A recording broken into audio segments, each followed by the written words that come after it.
Hi garden friends, welcome to the channel. I'm Era and this is Gardening on Purpose. I garden in Georgia, Zone 8A. For today's video, I'm just going to show you what I've been up to in the yard lately. I got a lot done in the late October into November, and I just want to show you some of the changes I've made, some of the projects I've completed, some of the work that has been done, some of the plants that I moved around, because I moved a lot of plants. Because some were underperforming, some weren't getting enough sun, some were getting too much sun, and I wanted to do that before we seriously start getting cold. We have been lucky, we have not gotten a frost or a freeze, and it's already the first week in November. So let's get started. If you've been following me for a while, you know about this project I've been working on to add to the back of my screened-in porch, which I finally got a painter for so it won't look as ugly as it's been looking in these videos. I finally found a painter to spruce up the house and to also paint this extra little patio that I have here. I cannot wait. Hopefully in the next 2 weeks, because we're going to be getting rain soon, and of course you can't paint when rain is in the forecast. So I found him. He's going to come. I know my colors and everything, so hopefully you guys will like it, what I end up choosing to paint it. But this project here on the ground specifically, I had put some cardboard down. On top of those cardboard, I put landscape fabric, and on top of the landscape fabric, I put rocks, like free rocks I found from digging up the yard. And then in the crevices of that, I went and bought some Vigoro, like fancy little rocks right here. I think they're called river rocks or whatever they are, right? These right here. And I put them in the crevices between the stepping stones. So that part is done. The bench I'm loving, and I don't know if I mentioned this before, but I love elephants. I have a lot of elephants in my yard, and I found this outdoor one here that was actually a light that I got from Temu, but the light fell off, but I think it's better without the light anyway. So I'm going to name that elephant, and it's going to stay outdoors. But what I'm going to focus now on is finding more planters to add right here. And then on the same thing on the other side. But right here. But for now, all these guys are evergreen except this one here. These were just a winter container I made the other day. But these are going to stay outside. These are all hardy in my zone from at least 5 to 9. So they're going to stay outside. These is carex, lungwort, coral bells, and I'm going to try to find some more to put on either end. Something with a little bit more color too. Because you can see it's a little bit muted. Let me just back up. It's a little bit muted, but still I'm happy with it. So that's one project that's pretty much done. Another thing I want to show you is plants that are in the ground.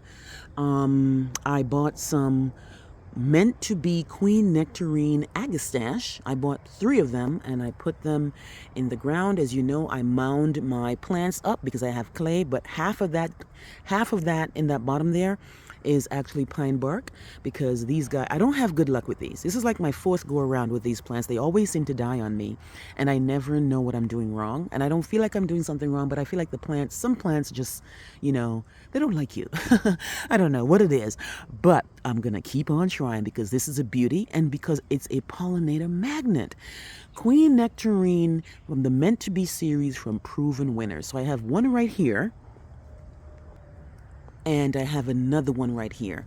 And I love them because they're beautiful, they're pollinator magnet, but they bloom this time of the year in November. Guys, we are in the first week in November, and no frost, no freeze, plants are still blooming. I also moved around some of my favorite perennial. This is the beautiful Autumn Joy Sedum, and I had this in the back bed, one of that back bed over there, but I moved it because what I noticed is that the main Autumn Joy Sedum that I rave about all the time is over here, right? And it looks grand, it looks beautiful, it looks grand, but then I feel like it needs something to balance it off by having another one over there. So the ones that I had in that back bed up there, I moved it and brought it to what I was showing you first. Now, again, they don't look like much because they're pretty much done for this season, but they still provide winter interest. Now, when these go to sleep and come back, they should look like the more robust one. So keep an eye out for this beautiful autumn joy sedum. You guys know it's my favorite perennial. I talk about it all the time. The bees love it. The butterfly loves it. Everybody loves autumn joy sedum. I finally got those Agapanthus in the ground. Remember when I bought these on clearance, and I did not want to put this in the ground because I ran out of soil conditioner. I use pine bark in my clay. I don't add anything else but pine bark in my clay when I'm trying to amend my thick Georgia clay, and it works like a miracle. This is Queen Mum, and I have two Queen Mums, and they are hardy to zone 8. And I do have another Agapanthus that came back and it did really, really well, but I missed out on the blooms because I kept forgetting to include it in the videos. So I have a Queen Mum and I have an Ever Twilight, and they are hardy from zones 8 to 11. And I make sure I mound these guys up because they definitely don't like wet feet. So those also got into the ground. And now that the summer planters are pretty much done, I did some baskets of Pansies. I think they look nice. Now these I just have them hanging on the arbor, but I haven't finished designed it yet. And for me, Pansies they can do well all the way up until May or June here, if they're in the ground. I don't know. They can't take cold as good. Well, they can take the cold, but even violas can take more cold, and especially since the only protection is this coconut core here. And if we do get a cold winter, I don't know how they will do. But in any case, I created some baskets for some extra Pansies that I had after working on a project at the front of the yard. One of the major things that I definitely want to highlight that I'm doing right now in November in the garden is running my mower over my leaves. I have a lot of leaves. I have 5 different oaks, and I have a Japanese magnolia in my yard, and they all deleaf, and they all give me all kinds of leaves every year. And now it's a lot of work, but what I do is when the leaves fall, if they fall in a bed, I will leave it unless it becomes too much, and I'll rake some of it out and I bring them right here. Now this area here is in complete shade, so there is nothing growing here. So this is pretty much the side of my house, like I'm going out to the side, right? Here is nothing happens here. It's completely brown. Nothing grows here because these trees hide everything. So what I do is that, let's say for example, this bed here, which has a bunch of leaves in it already, if this becomes too many leaves and it starts covering the plants, I will rake some out and bring it here. Same thing with my hosta bed. If this becomes overwhelming for the hostas, which it did already, I will take some of it out and bring it here, and then I run the mower over it. Now I did it already twice since October, and when I do that, I put it in the bed for a really nice, a more refined mulch for the winter. Obviously, when spring comes, I go buy more mulch that looks even nicer, but for the winter, to insulate these plants, I do this. Now, here's remnants of the first 2 times I did it. This is just a little bit finer version of it. I don't cut it up this fine, but this is just like things that were left over, right? So after I run the mower over it, right, I pretty much take the ground up leaves, and I did it for this bed already. I did it for this bed. And I did it for this bed, most of this bed. So they are really going to be insulated for the winter. Now, we don't know what type of winter we're going to have in Georgia because it's very dicey sometimes. One time, back in December 2021, I mean, we got a freeze that killed off some plants, and some plants still haven't recovered from that. And then 22, perfect winter. 23 perfect winters. So we don't know what's going to happen this year. But if you have plants that are on the spectrum, like on the border, like, you know, if you're in a certain zone and the plant is only hardy to your zone or higher, then you want to help the plant by insulating, especially if you're in an area that gets serious snow and serious cold. Now, we're not going to get to negative anything. We'll probably get to 15 or 20, and that's cold for Georgia, right? But a lot of the plants here, once you not mulch, but once you mulch them and protect them and help them out in the winter, they will reward you. So that's been a project that I've been working on. And I like doing that because, again, it helps me with saving money for the mulch. I took 2 Elaeagnus out the ground and put them in containers. They have not been doing well for me at all. When I bought these, because it says that this thing is supposed to be fast growing and it's supposed to give you this great hedge and all that stuff, it just has not done it in the ground. And I'm tired of just looking at the plant just like that. So I just decided to put it in a container and make it be on either side of what was supposed to be my white garden, and then I turned it into my garden with something that I couldn't find, was hard to find. And then I turned it into a purple garden. But because the whole point of this area here, really, let me just say, was for me to put plants in containers that I didn't have in the rest of the yard. But it's so hard to find these plants because Lowe's, Home Depot, Walmart, and these nurseries around here, they all seem to have the same thing. And it became a thing. And it got away from me, actually, because I wanted to have this thing done by this season, right?